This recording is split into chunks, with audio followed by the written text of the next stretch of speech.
tonight. So we want to make this to everybody else. We'll stay here as long as we need to. I know it's scheduled to be over at 7, but if it takes us till 8, 8:30, we'll stay as long as we need to stay. And also, we feel that we need to have another session. We will most certainly do. We'll ask you to try to keep your questions that regard to the school opening, either Shed High School or Eastwood Elementary School, or both. You can ask questions, and we'll try to make sure that we can answer all of those. So I don't want to talk a whole lot. I really want to hear from you, but I'm just going to, talk about a couple of talking points that maybe we might drive some of the questions. We did send out information packets to all of our families that basically talked about the basic startup. We all know that we should know that we're starting on September 8th. That's a week later than the original start was. We asked for an extra week so that we could make sure that our buildings are as safe as they can be, make sure that staff has time to prepare even better. You can probably imagine that we're trying to order a lot of safety things, especially for the extra sanitizing that we need to do. And everybody in the country is doing the same thing. Makes it a little bit difficult to get some of these things here in a timely manner, but we are working very hard to make sure that that happens. So this year, our buildings are going to open at 7:30. Teachers will be in their rooms so that students can start showing up a little bit earlier than usual. We want to make sure we get everybody in to our buildings so that we can get started on time. We want both the high school and the elementary school will be starting at 8 o'clock. And we feel that we need to have our buildings open earlier because we will be doing some screenings. We want to check temperatures and ask questions about, the basic questions, CDC, if you've been sick and if you've been around anyone that has been diagnosed with COVID, all those typical questions. But we will be checking temperatures. The standard that we'll be looking at is 100.4. If anybody's 100.4 or higher, we have to really check into that a little bit deeper. We may ask you to take your child home. We may just want to recheck that temperature. Maybe there might be something outstanding that it is that higher, and it might be just a false positive for that moment. So we'll take each case as we look at it. But we want to keep everybody safe. If your child's not well, please keep them home because that's the most important thing. I know that in the past, students will try to come to school. They're hoping that they'll get better as the day goes on, but we really don't want to take that chance if we can help it. So we will be doing the screenings. Busing, we'll be doing the same thing with that. We'll be checking temperatures before students get on the bus because if students are sick, we are not going to let them on the bus. We just cannot do that. We're encouraging as many parents as possible to transport your children to school. Because the buses, they were at about half of capacity. We're not able to have full buses any longer. It just doesn't work that way. So if you can transport your child to school, that would be great. If you can't, that's understandable also. In the building, we're going to be making sure that everyone's 6-foot distancing. I know that you probably read, I don't know, maybe you have read some of the literature that says 3 foot is okay. And it is for smaller children, not for older children, but we're going to work hard to make it 6 foot at all times. We're requiring everybody that's in the building to be wearing masks at all times. There will be mask breaks for students. They'll get a chance to hopefully get outside and get a break from that, but they need to have the masks on at all times if possible. If it's not possible, there'll be steps that will be taken that we can separate students from other students and staff, and we'll take that as it comes. The last thing that happens during the day, for example, at the elementary school is lunch. And of course, we know that students can't eat with their masks on, but they'll have to stay at their desks and make sure that they're not interacting with students any more than they could. So thinking about the extra sanitizing and things, we'll have masks and shields available to students if they need them. If they want to bring their own, they most certainly can, and we encourage that. All classrooms and other areas in both buildings are being outfitted with air purifiers.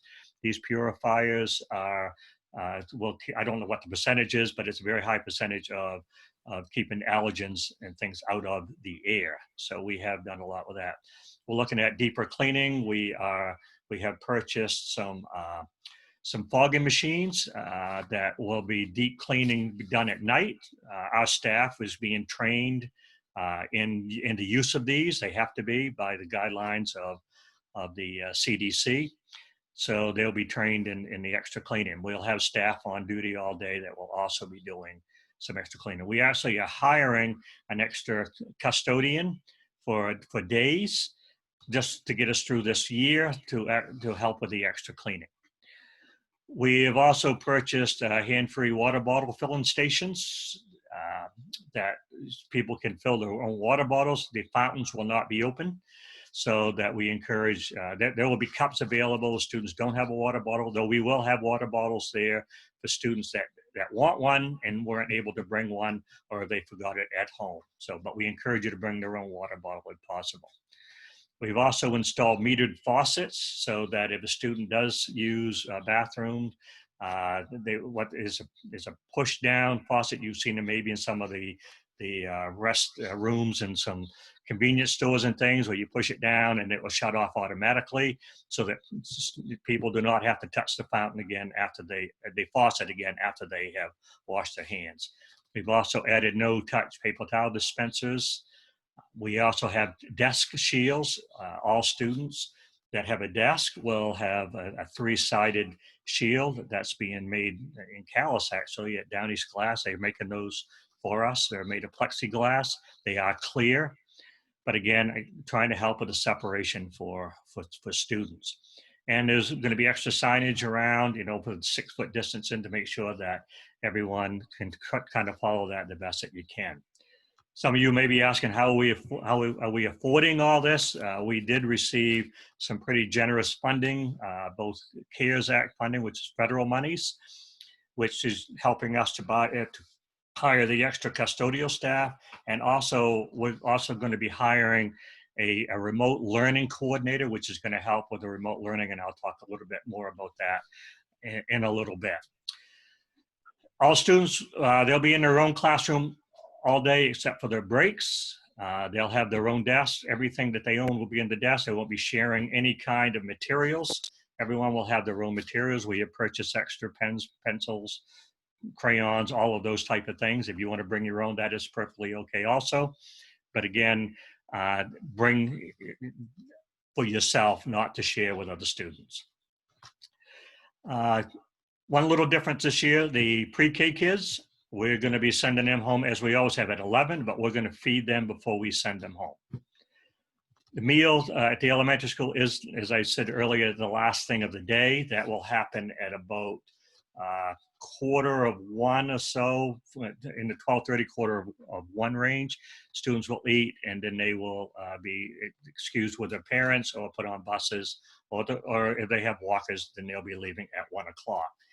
And when we have students leave, we will make sure that the parents need to be outside. There'll be nobody allowed in the building to wait for students. I know that might not be convenient for some people, but again, looking at safety, we need to have people to wait outside. And we will bring students out, especially the younger ones, out to their parents to make sure that they are safe. Bus students, we're going to make sure that before we put students back on the bus to go home, that we will take their temperature. If they have a temperature of 100.4 or higher, we will not let them on the bus. We will contact parents and have them to come to pick up their students. We will, we have an infirmary room set up. So basically, if we have students that are sick or anything like that, they will be in the infirmary room. We have 2 rooms set up in both schools with spaces that if we need more than that, then we also will have that available. Visiting, again, no non-essential visits. If you want to meet with your teacher, for example, we ask that you call, set up an appointment, and we need to do that by phone or text or other means of remote access. We do not want anyone that's non-school related people in the building while the students are there, if at all possible. Now, we understand that there might be some meetings that a parent will have to come in for. That would be essential. Those meetings will happen as much as possible after school hours, because again, we're trying to keep everybody as safe as possible. And any visitors that do come in for a meeting, they will be subject to screenings also. We want to make sure that not only students being checked, but teachers and staff are all being checked also. And that will happen every day. I'll briefly just touch on the remote learning piece. We are offering that option, and we are happy to be able to do that. The original plan was that either parents had to homeschool by using the state prescribed program, or they would have to be in the building. But our staff really banded together and said, look, we need to help take care of all kids. And if that means that we need to do some remote learning, then that's absolutely what we're going to do. It's going to be a challenge. The elementary school, almost all of the remote learning will happen through live streaming, where teachers will be recorded as they're teaching, and they will be so parents can tune in with devices to the child's lessons, or the child can tune in. We are making sure that we have devices for every single student in both schools. We are purchasing new laptops for students in grades 7 through 12. Those students have been using iPads for the last number of years, and we've made a decision that we need to move into laptops, because if we have to go to distance learning, that kind of device is much more compatible with this.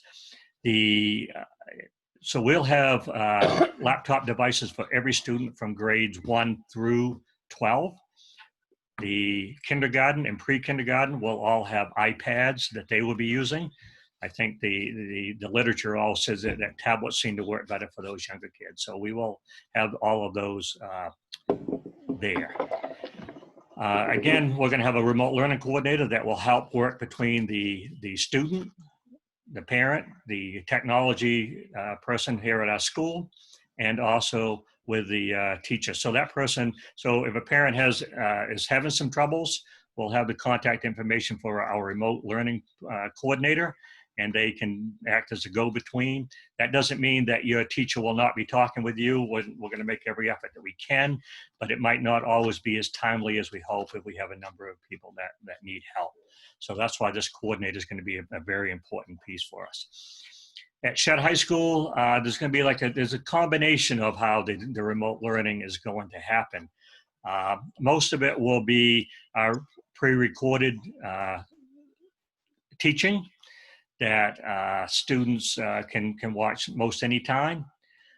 However, not all classes at Shedd High School are going to be able to be from remote learning. There are some courses that just does not work that way, and we don't have the capabilities of making it work. We're not like a college that might have more capabilities than us. So if you have a question about whether a certain course could be offered remotely at Shedd, I encourage you to call the main office here at Shedd, or call the guidance counselor and Mrs. Soccer Basin, and they can all help you with some of those questions also. So that's just a brief rundown. There's a lot more to this, but I didn't want to bore you with too much. I do have a few questions that have come in, and I'll attempt to answer those. But the best way to try to get your questions to me is through the chat. So if you could do that, and if you want to look at the chat questions, you most certainly can.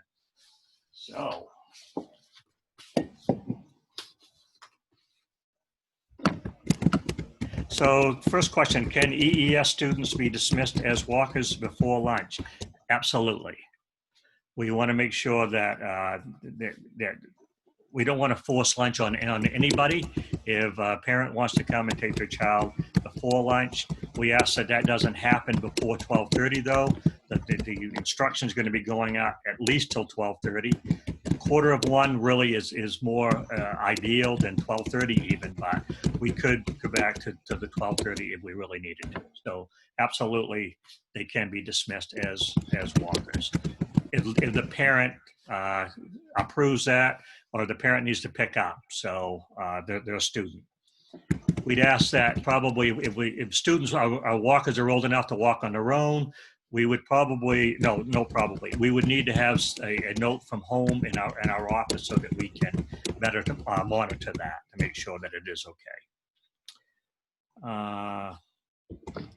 Is lunch going to be provided for students on days they are home? Hybrid students, great question. Yes. However, we're not able to deliver meals. So that if you wish to have meal, if you are in a remote program and you wish to have meals, you can call the school by 9 o'clock in the morning, and meals, you'll have to come to pick up the meals. We're not in, we were able to deliver meals this summer because we were under the summer lunch program guidelines. But where we're back in school, there are a whole different set of guidelines that go with meals and eating. And it really doesn't cover a delivery of meals. So we're not able to do that because it won't meet the state guidelines. If we were still in the summer program guidelines, we could do that, but we're not. So you can get meals, but you'll have to come to pick them up. High school. Still have open campus for lunch? Yes. Open campus was set by the Eastport School Committee. They're the only ones that can say that we're going to shut the campus back down for high school lunch. So it will still be an open campus. So hopefully that answers those questions. So if we can, I've got one more question I'll take for us. Will there be classes such as gym, art, and music? Yes, there will be. Students will be scheduled into those classes. Yes. So let's go to let's talk a little bit about remote learning. We want the remote learning to be. We like to have people go into that program. We don't want it to be used that if a student doesn't feel like going to school today, I'll just do it remotely. That's really not the intent of this program. This program is meant for students that just cannot get to the school building.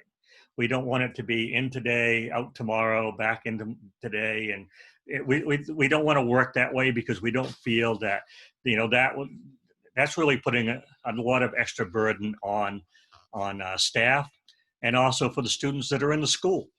It's a big disruption if kids are there one day and not. That said, if we have students that get sick and have to be out for a period of time, then we will make every arrangement that we can to get them some remote learning. But again, we like to have them, if you want to be in the remote learning, we want it to be for a period of time. And if you make it, you have a change of heart and say, you know what, this really isn't working great for me. I really feel comfortable with what you're doing at school. I want my child to come to school. That's okay. We can have that conversation, but we can't be bouncing back and forth with that, please, because that would just, I don't think that will work very well for us. Couple more questions. Who enforces adequate hand washing? Well, that will have to be with the classroom teachers, the ed techs that will be working. We're going to encourage it as much as we can. We can't always monitor if a child's in the bathroom. We can't obviously go in the bathroom with the children and to make sure that they are adequately washing their hands. We will we'll have teachers teaching the proper way to wash hands. That would be part of our day and especially starting the school year. So we're going to hope that they're doing the best that they can do for that. We can't guarantee that it's always going to happen, but we're going to do that. The only place to wash hands in the bathroom. In some of the smaller classrooms, they can't use the water fountain, but there are faucets in there so that we could do some of that there. What we don't want to have happen is students go into the bathroom, and then they're coming out without washing their hands, and they're touching a number of different things, and they haven't washed their hands. So we're going to encourage the in the bathroom washing. It's going to be kind of difficult, I understand. And we hope that you all from home can encourage your children and show them proper hand washing techniques also. We'll do the best that we can for that.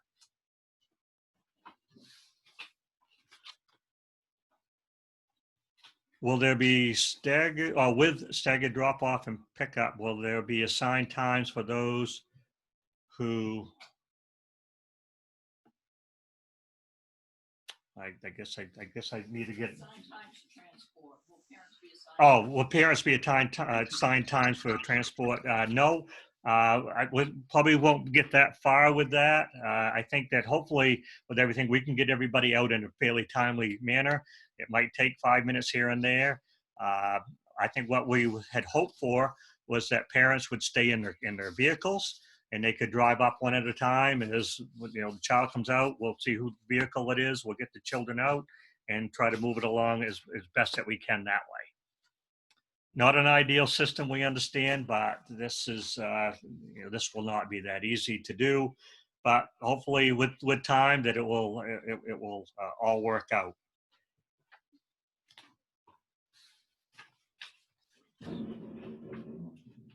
Okay, Jessica, Jamie, you have a question. Thank you.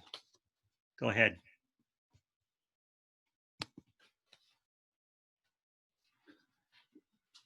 Jesse, Jamie? I thought I had muted.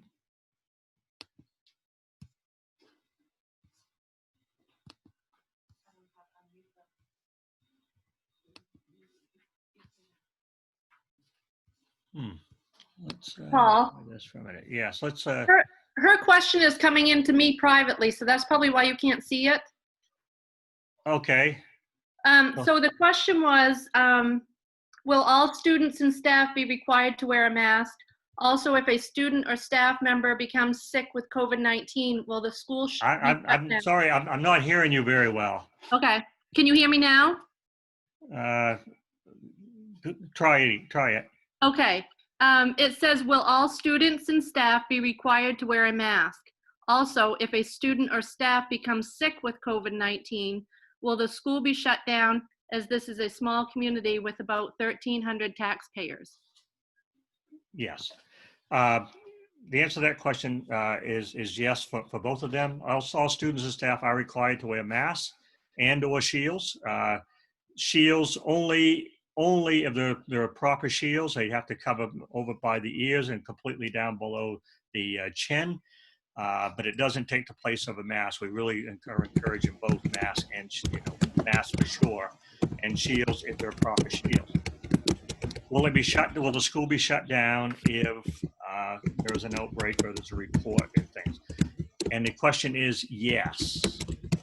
What will happen? It'll be an immediate, for that day, shut down if we hear anything. It will be a minimum of 2 days of a shutdown so that we can assess exactly what's going on. If there is a case that is confirmed, we'll get word from the CDC how to respond to that, how to proceed.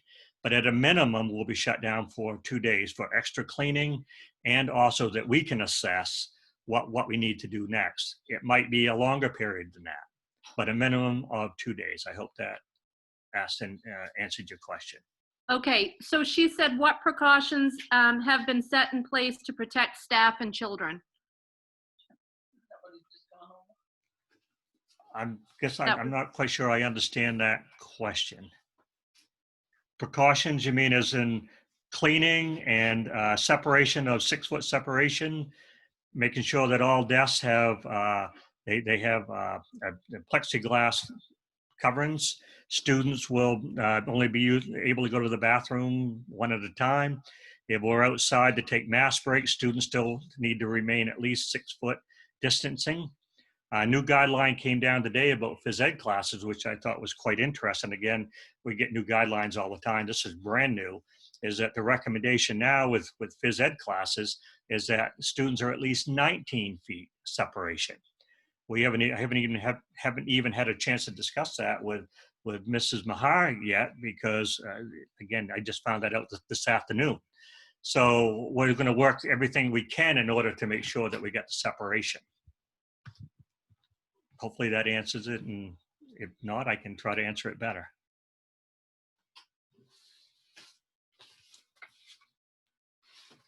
Hand sanitizers, yes.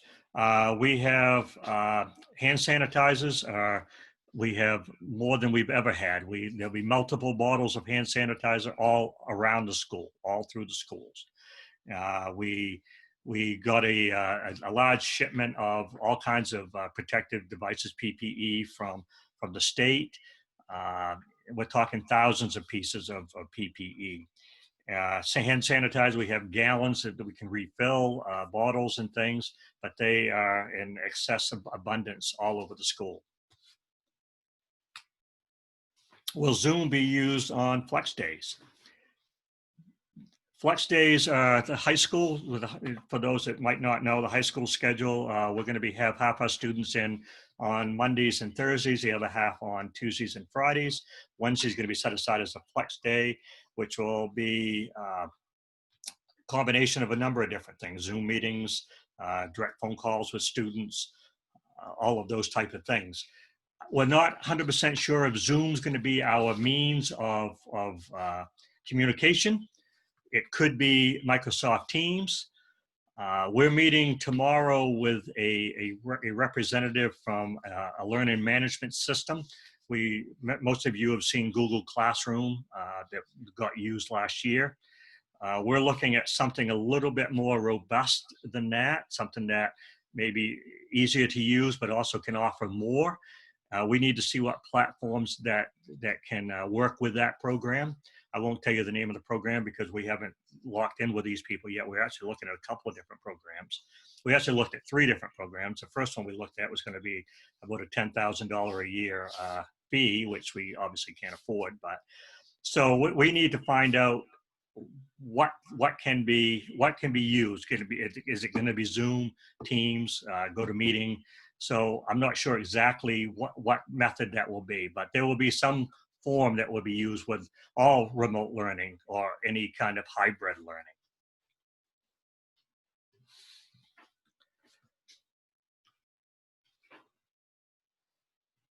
How are travel bans to most states going to be enforced? We're just hoping that people will be honest with us, and we use the state guidelines. Again, as of right now, we hope that people coming into the state have followed the guidelines. I can't guarantee that they have or they will.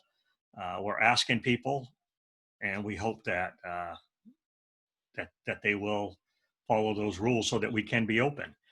But I can't guarantee it. It's just unfortunate, but that's the way that it is. Will staff and students be allowed at school within a 2-week period of quarantine? No, they have to be quarantined. They will not be allowed in the school within that time frame. And again, I hope that we can, we'll monitor it the best that we can. We might not know whether they need to be quarantined, but if we know, we're going to ask that happens. And it's a travel question to be asked about before entering the building. That is one of the questions that will be asked. Have you been out of state, or have you been in a hot spot in the country? So those are questions that are asked, yes.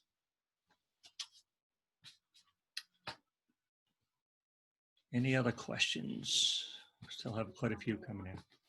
Got one coming here in just a second. That's, this is going to be the hardest part of this thing is, how do we monitor some of the things? And, some of it is, I have to be honest, is almost impossible to be 100% that we can be sure of everything. We're not able to be sure right now of anything going on. If you want to walk down Main Street, down Water Street, Eastport, and you're going to walk past people that are, they might be tourists, they might be from somewhere we might not know whether they've been quarantined or whether they have, we would hope that they are doing the right thing if they're coming to our town. We hope that people are doing the right thing if they're coming to our school. Because in order to be able to make so we can have our schools open, everyone really needs to do their part. That's very, very important.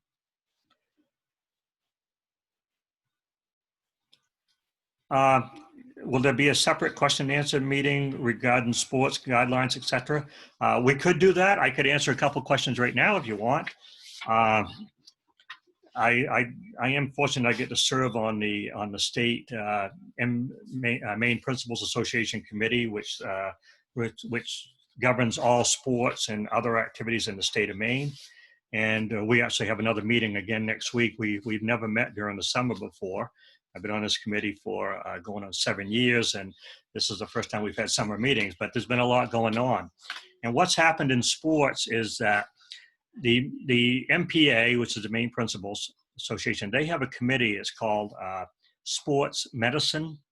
And those people are doctors, nurses, other healthcare professionals, along with principals, that they meet constantly, and they're talking about this all the time. And they're looking at the latest data, and they're trying to use that data to drive what's going to happen with sports. As of right now, at the high school level, sports seasons cannot begin until the 8th of September. Schools can have informal workouts. They can start that now. We're going to start next week if people want to come in for informal workouts. Those are not mandatory. Again, they're informal. The 8th is when the season would start, and the first games would not be played until the 15th of September. The sports seasons have all been made shorter. A lot of things have been changed. That said, I do know that there's a lot of talk going on right now, and there's nothing set in stone, that superintendents are trying to get schools open, and a lot of people are trying to push the athletic issue, and probably unfairly. Some of that, I sorry that I'm squinting, the sun's starting to set down in front of me, but please bear with me there. But so we're constantly looking to see what the data is saying. As of right now, this is how the sports season, the fall season, will go, but that could change tomorrow. At the elementary level, there's a lot of talk going on right now in the county, and one of my assistants here thank you, Bobby, taking the sun out of my eyes. That helps. The superintendents are talking right now in the county. They're wondering whether we would even have elementary sports season for the fall. That hasn't been decided that they're not, but there's no guarantee that that's going to happen. If you look around the country, what's going on right now, when you have two major football conferences in the country that have canceled their football season, and football, we're talking multi-million-dollar business, whether we like to admit that or not, closing down their seasons, universities losing millions of dollars, it's very serious. So health is more important than participating in sports. So we want to make sure that everyone's safe. As of right now, that's what you know. I'm not sure where it's going to go from there. But I'll be at the forefront of finding out if anything changes, because I get emails constantly from the school, the medicine committee, sports medicine committee, and they do a very good job of letting us know what's happening.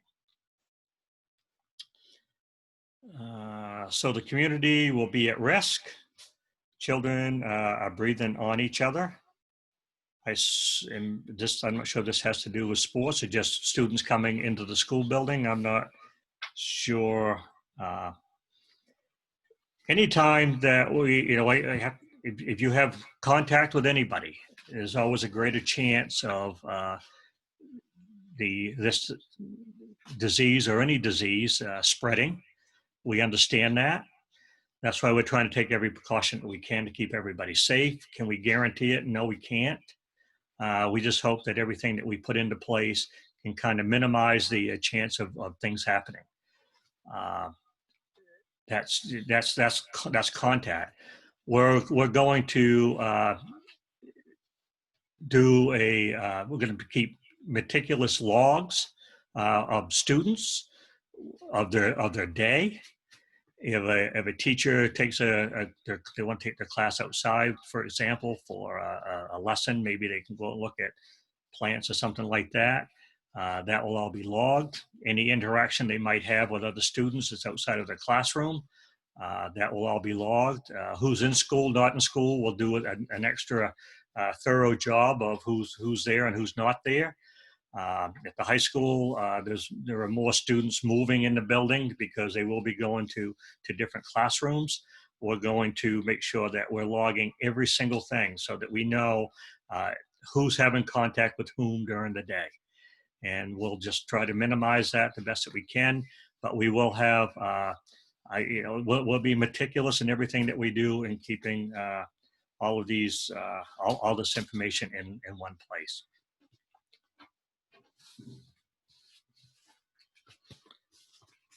I don't quite answer these to what you'd like to see. Please, chat in again and ask, and I'll try to do a better job. Paul, Yes. this is Christy. I'm still getting messages from Jesse, Jamie. They're going to me privately. They're not going to everyone. If she could send them in under chat to everybody so you can see those there at school. Okay. Are you sending them in chat? I have been, but there's more coming in. I was just wondering if she could switch over and change it to everyone, not privately. Oh, okay. That's, yeah. Yeah. Okay. So here's some more questions. Well, the soccer teams play only schools in the area. We just got our high school soccer schedules today, and all the furthest that our soccer teams will travel this year will be Sumner. And we for those that didn't know, we have joined a new league this year. We were in the Aroostook League the last few years. We had to travel to Aroostook County quite a bit. We joined the Penobscot Valley League, where we had to travel more to Eastern Maine, down the coast a little bit. But with the new scheduling, that has been changed. We will be again, the furthest school that will play will be Sumner. We have a couple of schools we haven't played in a couple of years, with Callis now being back on our schedule. And with Washington Academy being on our schedule. So it will be closer. Can there be spectators? We don't know that yet. That has not been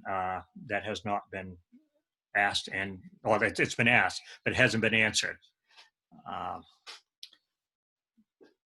Do players have to wear masks? As of right now, at least for practice purposes, they do have to wear masks. At the games, it's been talked about. It hasn't been mandated yet. I would say, the elementary might have some different rules. It's awful hard for strenuous exercise to be wearing masks. We understand that, the breathing issues that can happen. But we're going to see what the CDC is requiring of us, and we'll make that determination. Temps taken before and after travel, absolutely. We want to make sure that we're checking temperatures quite a bit. No stopping at stores, sanitizing after stopping. We want to limit that. We'll encourage people to send snacks or whatever with their students, but we haven't really talked about that at the school level, but that's a great question. My initial reaction is we don't stop, but that's something that we definitely will look into, and I'll put that on my list of things that I need to explore a little bit further. I really haven't really dug into athletics a whole lot because it hasn't really been at the forefront of my thought process right now. Again, we want to get our schools open, get them open safely. Athletics is secondary, and not that they're not important, because they are, but they are secondary to education. So what will mask breaks be like in winter, or if it's raining? We'll hope to make use of other areas within the buildings, maybe in the gym. And it's going to be like one class at a time. For those that might not know, you probably do know that Eastwood Elementary School traditionally had, for the last number of years, have been multiple grades within one class, within one room. This year, that has all changed. The only multiple class in a room is K4, K5 because of the numbers, small numbers. Grade 1 has their own classroom, 2 has their own classroom, 3, 4, all the way through grade 8. They all have their own room. Breaks are going to be staggered so that you won't have, 3 different classrooms going on break at the same time, so that we can use other parts of the building in order to get mass breaks. Maybe the cafeteria is a big room. They won't be able to eat there, but we can get good separation in there. So that might be a place. And of course, after one group is in, it'll be clean before the next group is in. So we'll try to do the best that we can. It will be tough in the winter and when it's raining. We understand that, but we'll do everything that we can.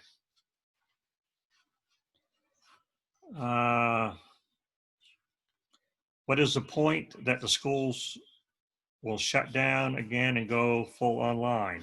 Oh, maybe that's what is the chance. I'm not sure. That's a really good question. I would say that our thought process and what we're doing, and some people might disagree with me, maybe even on my own staff, but I don't think that they do. My thought process is that we're doing all these things in preparation that it could shut down again.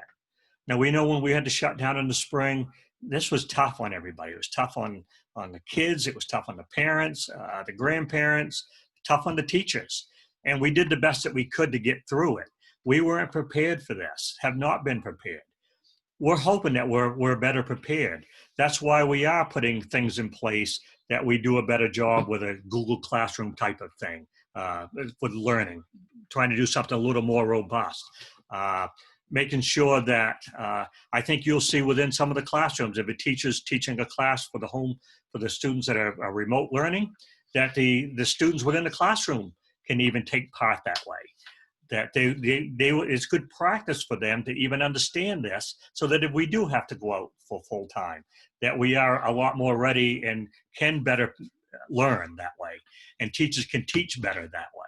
So we are preparing for that. I'm hoping it doesn't happen, but so a lot of things that we're doing that could very well happen, a shutdown. And I hope that it doesn't.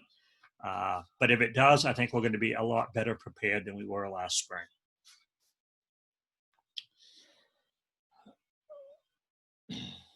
What is preventing the school from offering all questions remotely? Is it technology? If school is shut down for any length of time? I think that the hope is that for the majority of students, not for every student, we understand that, that the face-to-face, the interaction, that they can see their teacher right there, is usually better learning for most students, not for every student. We understand that.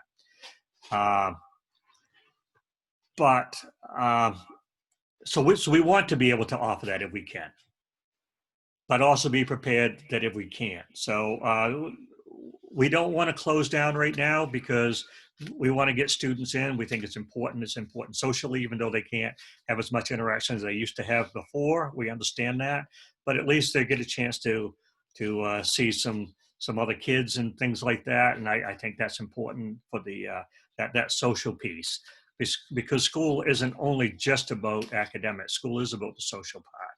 And so we think that it's important that if we can do it, then we ought to try to do it. But there's nothing holding us back from shutting it completely down. I think that it'll be better in the long run if we're at least starting in, so that we can see each other, we can understand how things are going to happen, and the interaction between the students and teacher, I think, might look better if the student has to be home from there on out. So, but let's hope that doesn't happen. Great questions, folks. I do appreciate that we're getting a lot of questions.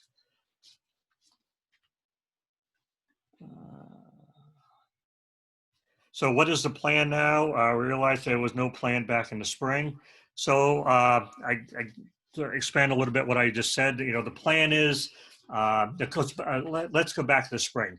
We were given a directive by the Department of Education that we would do no harm when it came to grades and things like that. We just wanted, to try to get as much out to students as we could. Students were going to hopefully be able to move on. maybe some incompletes. You know, some students did a great job. Some it was a big struggle for them. So the plan now is that we're trying to get back to as much normal as we can. That students are getting their lessons, that they can work from home, and try to get things into teachers. That if we're having struggles in certain areas, we have a coordinator that can help with different things. But the plan is that we're back as normal as we can be. It's a shortened day right now. We're out at 1 o'clock rather than 2:30 at the elementary school. The high school's out at 2 o'clock. But the high school only has 4 classes, 4 class periods. Students will have 3 classes for the most part, maximum. So they're not trying to, move around and trying to do 6 different classes at the same time like they had to before. They'll have 3 that they're going to concentrate on, and they'll have time when they're off days. It's going to be intense learning. It's not going to be all in-house, but they're going to have to be working during their days. Just because they're not in school on a Tuesday, for example, doesn't mean that they won't have work. They'll have to get ready for the next school day. So it's going to be pretty intense that way. But again, limiting the number of people in and the limited number of classes that they have to worry about. They're still going to be able to get 6 classes during the school year because most of the classes will only be half-year classes for full credits. So they're not going to be behind that way. So the plan is to get everybody back on track and learning.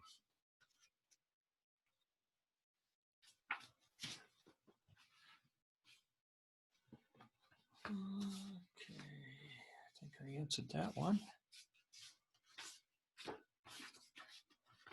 So a meeting by Zoom for parents, city council, why is it all right to send kids and adults into closed environments? Watch out. Fully appreciate your concern with that. We're going to, hopefully the things that we put into place are going to give us the best chance. Again, there's no guarantee. I can't promise that.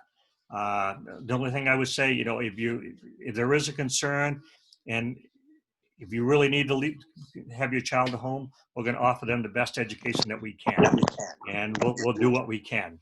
But I understand what you're saying. The mandate's been given to us that we will open our buildings, and the mandate comes down from above us. The recommendations from the state about opening buildings, and then our superintendent and the school committee, and we'll be talking about this next Wednesday is the next school committee meeting, that we need to be open. So we'll do the best that we can.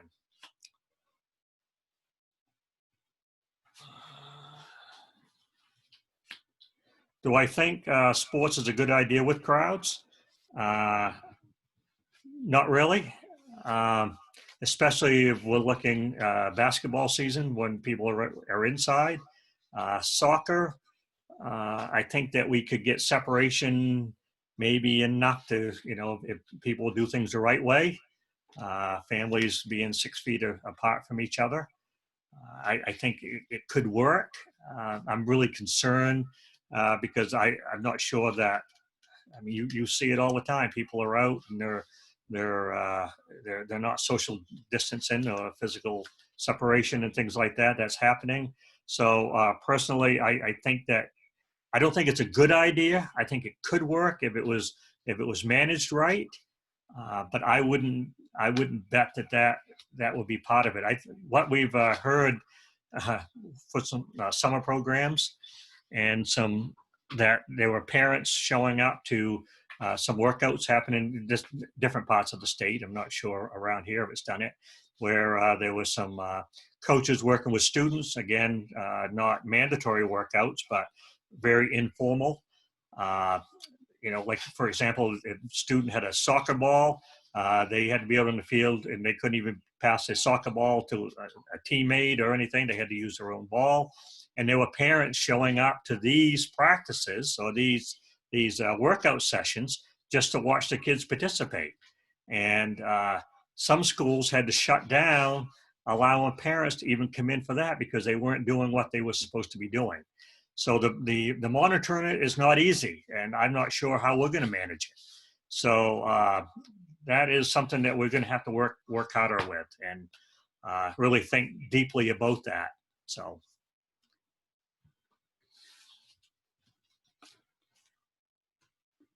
Is there planning around outdoor learning or having additional covered exterior spaces, tents, etc.? We've had talk about that. We've actually tried to identify some places where we can have some outside learning. That is one of the things that we could buy with our COVID money, is some kind of tents.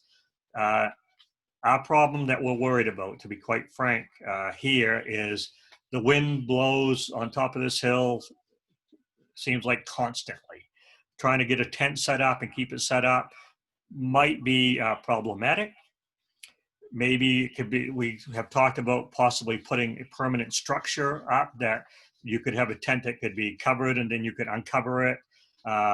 We are looking at trying to see if we could have some outdoor classroom type of things. I know some area elementary schools have already one school got their tents today. And again, the management of that, putting it up and taking it down, their portable tents, I'm not sure who's going to have the time to do that. So we have talked about it. Nothing that we've decided that we can do right now, but it doesn't mean that we're not going to. But we are encouraging staff to try to get outside with the students as much as possible, to have outside classrooms. We've also looked at buying the camp chair type thing so that students can have something to sit on. In Eastport, with a red ant issue, we really don't want to have kids laying around on the ground because that's going to be another problem in itself. So we have looked at that so that they can have some kind of seat. You can't take just a regular chair outside. The legs will sink in the ground. And so we're hoping that we can have some of that happening, but we haven't got that set yet. What is the option of staying closed for a first semester? Has that been thought about, waiting to open at the first of the year? That would have to be a decision that the Eastport School Committee would have to make. That is not a decision that we can make that I can't make as a principal. I don't have that authority. The superintendent couldn't make that either. I haven't heard much talk about that locally anywhere around here. I'm not saying that it wouldn't happen. So it could be an option, but that option would have to be dictated from the Eastport School Committee. Not to pass the buck, I'm not trying to do that. And I apologize. It sounds like that's what I'm trying to do, but I honestly do not have that authority. I'm not saying it's a terrible idea. Our hopes of having like a shorter day to start with, and then maybe increasing the day if things got better. I think that was what we were hoping to be able to accomplish. We hope we can see where that goes. Is sending kids to school a legal argument that the school wants to take on? It's not mandated that students be in the school building. It is mandated that we provide an education. And I think that the first thought that was going out that we would be only in session, or you have to do your own homeschool program. I think that was the original thought. I think that could have been problematic. I wasn't a fan of that, even from the beginning. I kind of worried about that because I understand that some don't feel they can send their child to school, and that's perfectly understandable. That's why we're trying to do a remote learning piece to that. The high school is a little more problematic. Just some classes just do not work with remote learning. We could still offer other options, but maybe just certain class couldn't work at this time, but maybe it could work at a different time. So there is no There is literature that's been put out by Drummond Woodson, which is our law firm, which has talked about that. There really isn't much of a liability, I guess, for schools that are trying to do what's best for kids. And whereas we're not mandating that every school, that children be in school, actually some of the laws have been relaxed this year as far as attendance goes. It used to be that there were certain guidelines that we had to meet, that parents and students had to meet, that if they were excessive absences, that they were truant. We had to report that to the state, that this was happening. But they have relaxed the attendance rule, understanding that we don't want students that are in school if they're not well, and that if they feel they need to be home, then there's not going to be a penalty against them. So we're trying to balance that and try to make that work. If parents decide to do remote learning, how will students receive assignments, and how will kids with IEPs receive support? So if a parent decides to do remote learning at the elementary school, basically what's going to happen is that the classroom teachers will be live streaming their classes, so that students from home will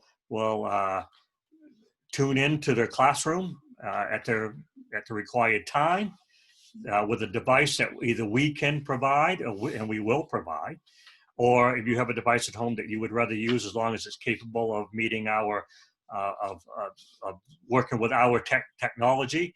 A lot of calls went home yesterday from some of the elementary staff to ask about the capabilities from home, so that we can get a better handle on what people need. So that's what's going to happen. Kids with IEPs, that will have to depend on the IEP. That will be determined. Their IEP is going to be met the best way that we can.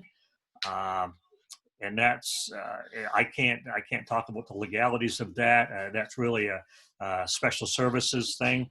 But if the IEP says that a student needs a certain thing, then we are required to provide that. But again, just because they have an IEP doesn't mean that anything that they want to put in is what goes. It isn't. It goes by their IEP.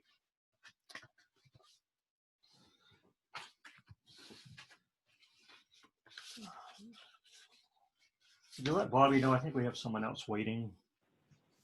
Oh, thank you, Bobby.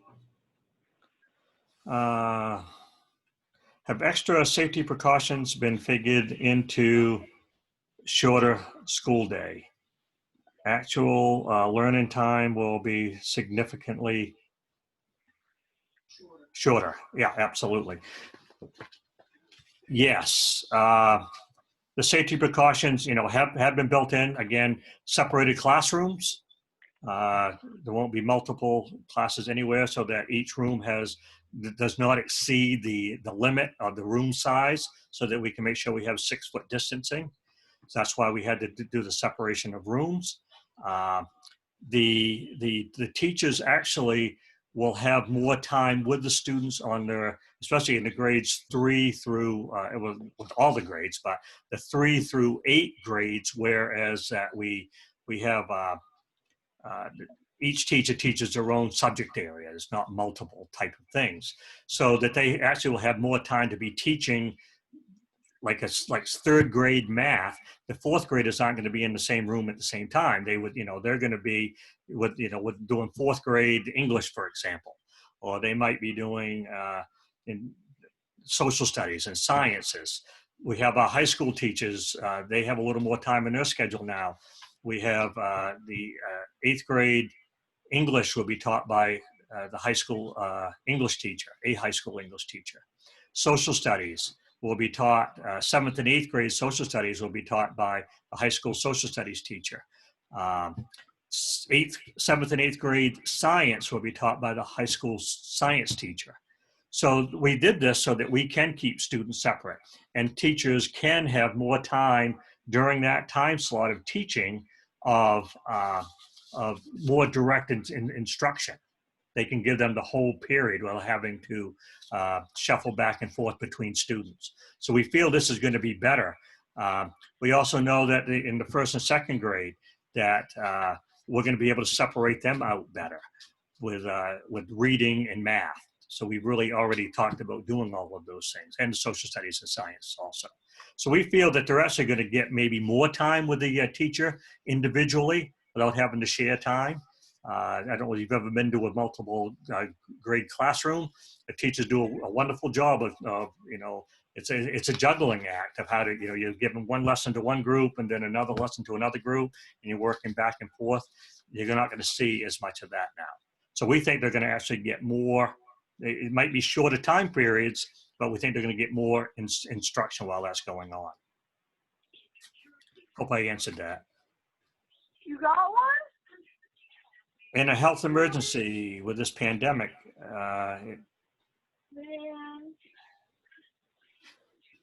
it does come down to a legal issue.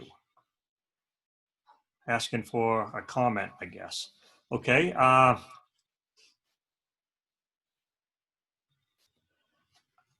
I suppose that it could come down to a legal issue. I can't speak to that because I honestly don't. I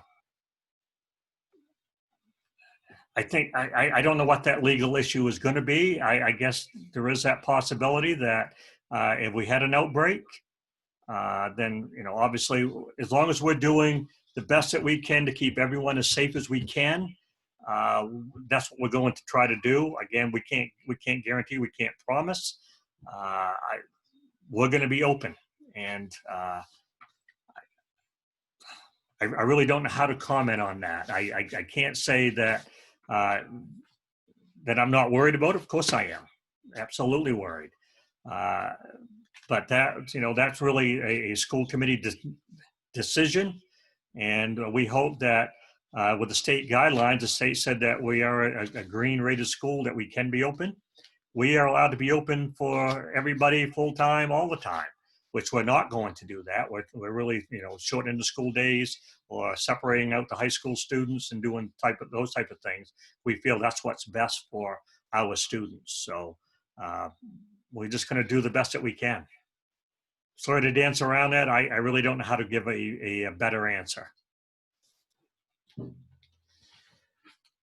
So I guess other people, I don't have any more questions right now.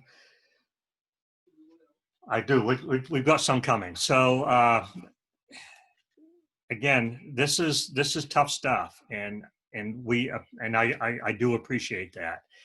But we just want to try to make every effort that we can to get our kids in school and keep them as safe as we can, and we're going to keep doing that. If the school shuts down, then I think we're going to be more prepared for a distance learning than we were in the past. We know the spring was not great. We did the best we could do. You all did the best you could do. The students did the best that they could do. And we hope that this time around, if that happens, that we'll be better prepared for that. Some schools are requiring waivers if a child attends schools. Each will not. Right. We're not requiring waivers. No, I haven't heard that from anyone. That has never even been discussed in any of our principal meetings that I have been to. I had not heard that. We haven't even discussed that, but I will put that again on my side to try to get an answer. I'm not sure where that's happening at, but no, we are not requiring a waiver. And I don't know whether waiver would be a liability waiver. I'm not sure if that's what you're talking about. Liability waivers are really about only as good as the paper they're written on. They're not necessarily something that that puts the school off the hook for anything that they've done wrong. If we do something wrong, obviously, that we have to look at that. But from a legal standpoint, we have followed what has been prescribed by our our law firm, and which is a law firm for almost all school districts in the state of Maine. They've given the guidance, and we've tried to follow that the best that we could. No, not tried. We have followed it to what they have required that we should look into. Can students walk to from school instead of a bus or cars? Absolutely. Yeah, we encourage that. We think students have some good help here, help me to, put me in a good light here. So, so we encourage walking. That's healthy. We think it's important. If you can walk to school, that's what we would like to see. Keep in mind, though, that if a student comes to school, we're still gonna do checks with them. We want to know that they're healthy. If their temperature is elevated above, 100.4 and above, we might look at a couple of other different factors. If it's just a temperature thing, we might recheck the temperature to make sure it wasn't a false positive, and we might be making phone calls home to you all to come take your child home if we feel that they're ill. And we don't know what they're ill from, and we understand that. And we're not doctors. We can't say that a child has COVID or doesn't have COVID. We're not in any position to be able to make that judgment. We understand that. That would have to be determined by a healthcare professional. We are not healthcare professionals. We do not have a nurse on staff. We have a district nurse, but we do not. No school in our district has a nurse on campus. So we're not. We're going to do the best that we can. We have thermometers that are the non-touch infrared thermometers, and we'll check the temperatures. They're supposed to be about as accurate as you can get. But again, we might have to recheck some students. Would an outbreak cause the school to shut down? Could there be a legal issue? An outbreak will cause the school to shut down. Again, as I had talked about earlier, that's a minimum of a 2 days shutdown. The actual school day that we're in, if we have to shut down, plus 2 days, again, minimum, so that we can address the situation. We want to know for sure what is going on. That's not to say that if CDC is the one that calls us and say, you had an outbreak, the shutdown is going to be for, we don't know, an indefinite period of time until we can understand where it is. They're not going to let us open. We know that. That's not even going to be our decision when we reopen. We're just going to, if we think that there's something, that we're worried about it, it's a 2-day shutdown to start with, and then it will go from there. Legal issue, that's what we've been told, that this is what we need to do at a minimum. So I don't think that comes as a legal issue for us. We're doing what is the recommendation, and if we're following the recommendation, that does take care of some of the legal issues. I do worry about the legal issues, but I worry more about the safety of students. And just because the legal says that you can or can't, that's there.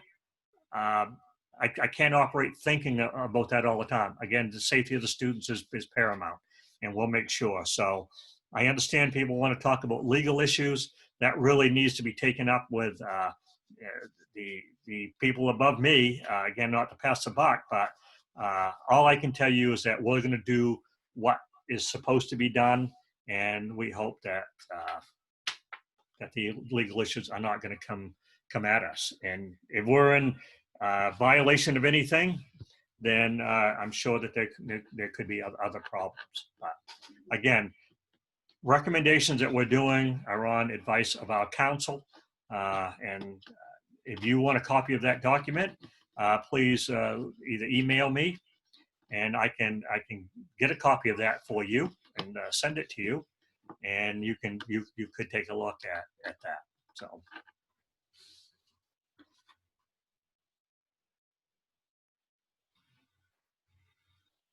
If a child becomes sick, will all parents of kids that child comes in contact with be notified? Are you thinking sick as in the flu, COVID? a cold, I mean, I don't know how far we want to go with that, but if we think it's anything that we're not 100% sure of, yes, that's why we're going to make sure that our record keeping is spot on, that we know that who to contact with from students during the school day and adults, so that we know all of that. And we will make sure that we get the word out to as many people as need to have the word out to them. Now, that's not to say that we would necessarily tell the whole school, everybody in the school, if there wasn't contact, direct contact, because there are issues. We will not give you any name of the sick student. We can't legally do that, and we won't do that. So there's still guidelines about what we can share with parents, but we will share what we can legally. Other questions? More coming? Yes. Oh, more coming. Great. These have been great questions.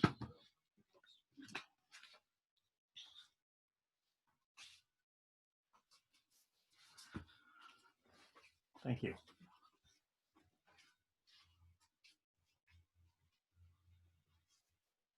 Are there extra psychological guidance, trauma support,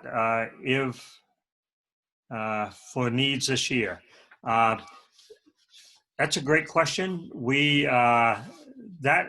Those type of things have not been extended any more than what we've ever had with our guidance counselor.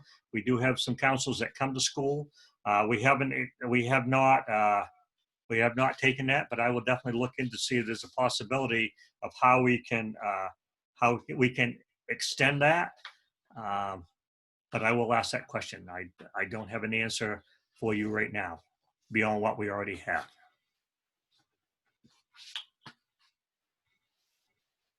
One thing about trauma, we are a trauma-informed staff. We've had trainings over the last few years talking about trauma in general. And our staff they're able to do a better job recognizing students that are in trauma and how do we get them the help that they need. I think that we've done a pretty good job with that. We 100%, we aren't. But I think that our staff does a really good job in understanding that things are not always great for a child. And if things are going on and they notice, maybe grades are dropping all of a sudden, or, they become withdrawn all of a sudden, what might be happening, that we can address that better. Are we perfect with that? No, but we are working on that all the time. We really believe that trauma-informed staff is very important.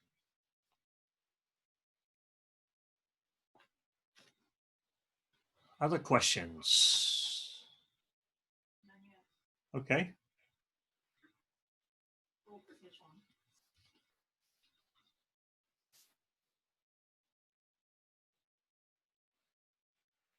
Sorry for the silence, but I'm just waiting on a couple of questions to come.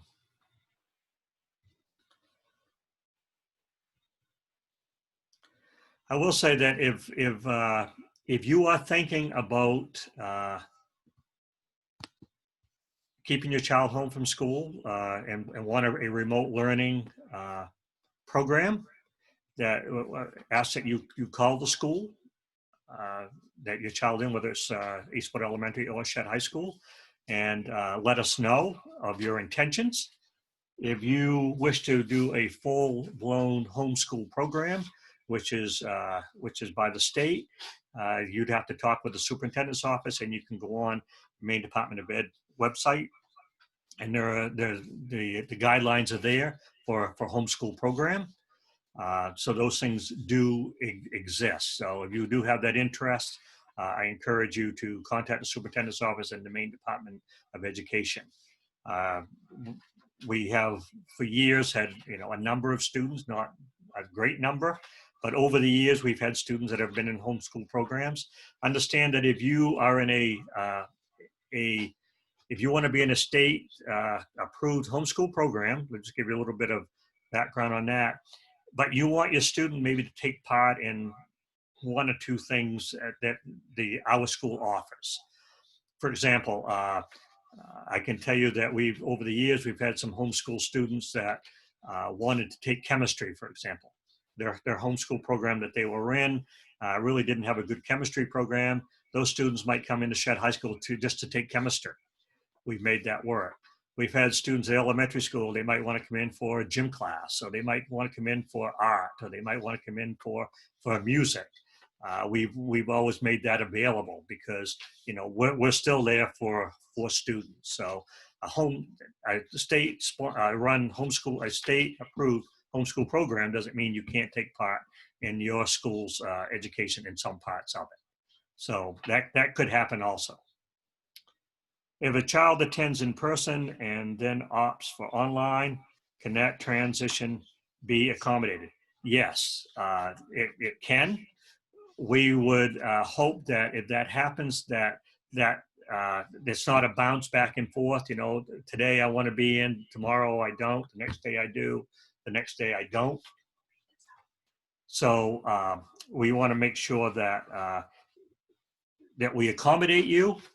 If you know things change in your thought process, you're really all of a sudden nervous about your child being in school, we need to have a conversation. You really should talk with me about that so that we can talk about everything that needs to be done. So the easy answer is yes, we can, but we want to do it the right way. We want to make sure that we're helping. So oh, I already did this one. Oh, yeah, those are my extra question. Other questions?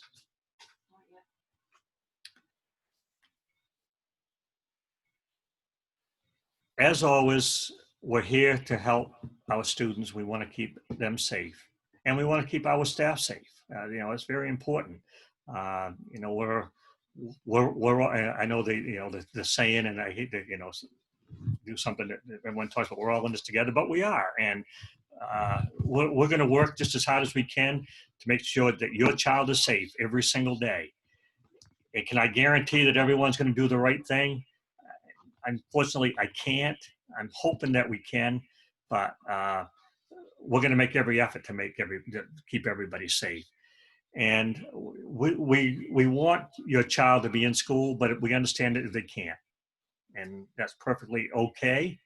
But I think all that know me know that I always those kind of things really are minor to me. We want to make sure that everyone's got a chance to get an education. If you have other questions, you know, that after we get done tonight and we want to, talk further, we could still do more sessions like this. If you think it could be valuable, if you know someone that couldn't be here tonight, they could watch the video that will be on the Shedd Facebook page. And so they, you all can watch that, and anyone else can. But if you feel we need more of this, please let me know and say, even just a single question for me. Send me an email. I'd say you can call me. I'm not at my desk all the time. I'm working mostly out of the high school just because it's easier to work out of one desk than two different desks. That doesn't mean that I'm not. I did miss some phone calls from the elementary. I didn't get over to check my phone messages over there. I encourage you to leave a message here. My number here, my direct line number is 853-5702. That's really the best place to leave a message for me because this is where I'm doing most of my work out of. I'm at the elementary school on occasion. I'm not in my office there a whole lot. So really, this is the best place to try to reach me. If I'm here and the phone call comes in, I will answer the phone, but I'm not always right at my desk. So please be patient with that. But I do check my emails multiple times a day. You can probably well imagine that the amount of emails that I'm getting right now, not a problem. I really don't mind taking emails. That's what I'm here for. I'm here to answer your questions, for your students, and we want to make sure that we're doing the best job that we can for them. I do have another question. Is it true that not all high school classes will be offered remotely if a student is not going to be there in person? That is true. There are some classes that we cannot offer remotely at this time. I encourage you to call the school. If you want to make an appointment to come up, I encourage you to call this number. It's 853-5701. That's Bobby Clark's number. She's the assistant principal, as you all know. She is for both schools, and she can answer as many questions as I can answer, quite frankly, probably more. But if you need to know what classes are not, I'm not going to go into that right now, but there are some classes that we just are not able to offer remotely. That's not to say that you couldn't find it somewhere else, maybe an early college class. We do offer a lot of early college classes. We have students that most of you know that have students at Shed High School that you can take up to 4 classes per year of early college classes, and so you might be able to get that taken care of that way. They are equipped to do that. We do have partnerships with all the University of Maine systematic community college systems, and so we're able to do a lot of different things now through them, and the student can get college credits for that. So that's kind of a nice added bonus to that. So that is true. Not every class is available at the high school.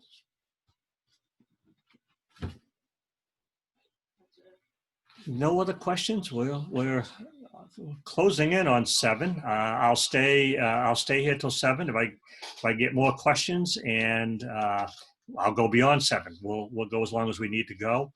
I will thank you all for coming. It's great. I think we have 23 participants or so. Wonderful. This is what I was hoping for. I hope if we do it again, we have even more. But I really need these tough questions, and I'm sorry that I couldn't answer some of them, especially the legal ones. I understand your concern and your concern for the school that way.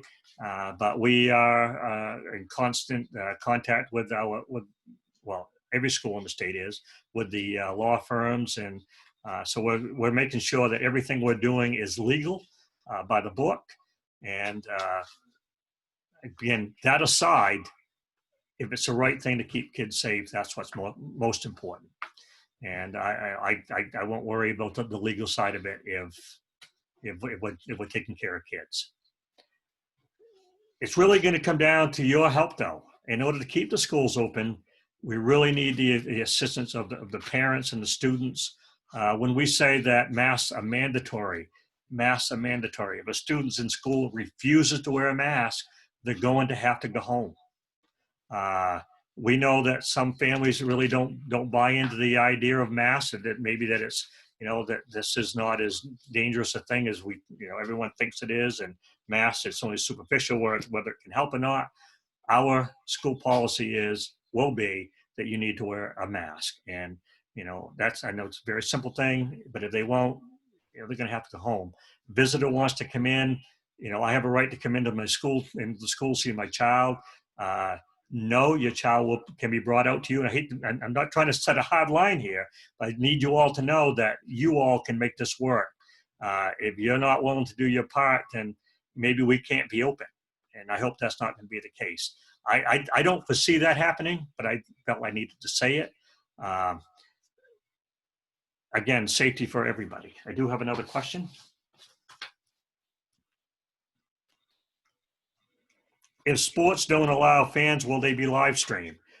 We actually have a chance, maybe. I will say that, maybe.